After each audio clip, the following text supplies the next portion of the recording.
السلام عليكم. جالنا ساعة سيريس 6. طبعا الساعة وقف مية وما بتشحنش. الزبون جابها لنا، حطيناها على الشحن فترة طويلة جدا ما قومتش.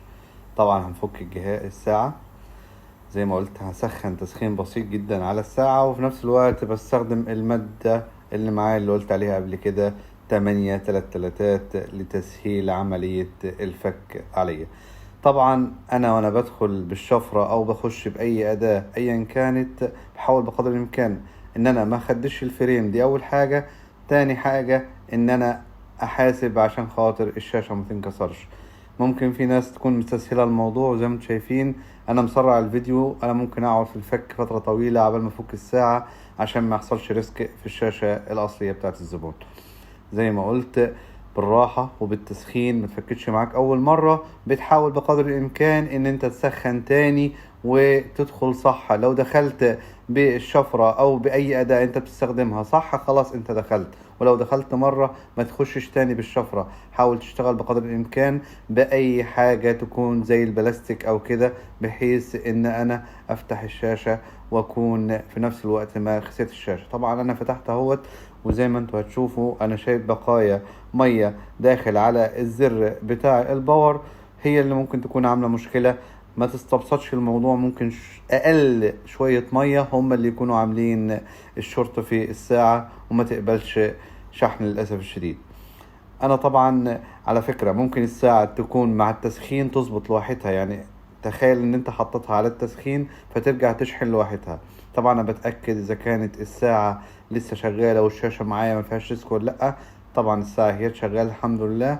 انا بحاول بقدر الامكان هنضف المنطقة اللي فيها المية، بحط عليها اللي هو المادة اللي معايا ديت او مادة 530، وبنضف بالفرشة حاجة بسيطة وبرجع تاني اركبها. العميل بيقول لي ان هي اصلا كمان كانت التاتش بتاعها وقف بعد ما نزل بيها المية للاسف الشديد. طبعا انا دلوقتي هنضف وهشوف موضوع الكبالات لو عليها برضك سنة مية او الكلام ده كله. انا بحاول بقدر الامكان ان انا انضف. انا بحاول ارفع الكيبل عشان خاطر يبقى عندي في مساحة للشغل. زي ما قلت بشتغل بحرص شديد، وفي نفس الوقت ما بكونش عندي تسرع في حاجة زي كده، عشان انا طبعا لو جرحت الكيبلات ديت او عملت حاجة الكيبلات دي على البوردة نفسها عشان تعوضها، صدقني انت نفسك هتتعب جدا جدا في الشغل بتاع الساعة. طبعا زي ما انتم شايفين المادة انا بحطها في اماكن، زي ما انتم شايفين دي الاماكن دي فيها مية للاسف الشديد.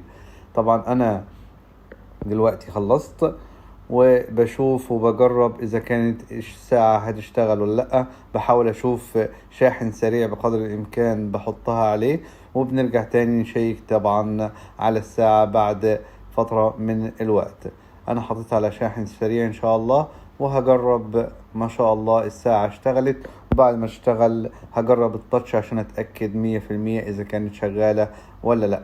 الشغل في الابل ووتش سهل وصعب. صعب انك تخش للساعة من اي مدخل لو انت الساعة مش مكسورة، وفي نفس الوقت وانت بتصلح الجلاس في اي وقت، لان شاشة الايفون او شاشة الابل واتش كمان بتتصلح. يعني احنا قادرين ان احنا نصلح الشاشة لو فيها كسور خارجية. ما شاء الله الحمد لله الساعة شغالة. بنضفها وبرجع اقفل بمادة 7000، المادة اللي انتوا عارفينها طبعا اللي بستخدمها دايما. بقفل على الحروف بقدر الامكان، وفي نفس الوقت براعي ان المادة دي متنزلش لتحت عشان خاطر الازارير تفضل شغالة. طبعا انا خلصت ما شاء الله، والساعة خلصتها وشحنت، وان شاء الله بنسلمها للعميل كاملة مكملة. شكرا على وقتكم. وما تزعلوش مني ان انا بطول في الفيديوهات او الكلام ده كله، بالعكس انا بحاول بقدر الامكان ان انا اسرع الفيديوهات عشان خاطر ما ناخدش وقت طويل في الشرح. ما تنسوناش بالاشتراك، وشكرا على وقتكم. جزاكم الله خير، في رعاية الله وحفظه. وان شاء الله الفيديو الجاي بنزل لكم تصليح جلاس للساعة ان شاء الله، وتغيير الباغة الخارجية فقط لسيريوس اس اي ان شاء الله، اللي هي نفس السيريوس 5. السلام عليكم ورحمة الله.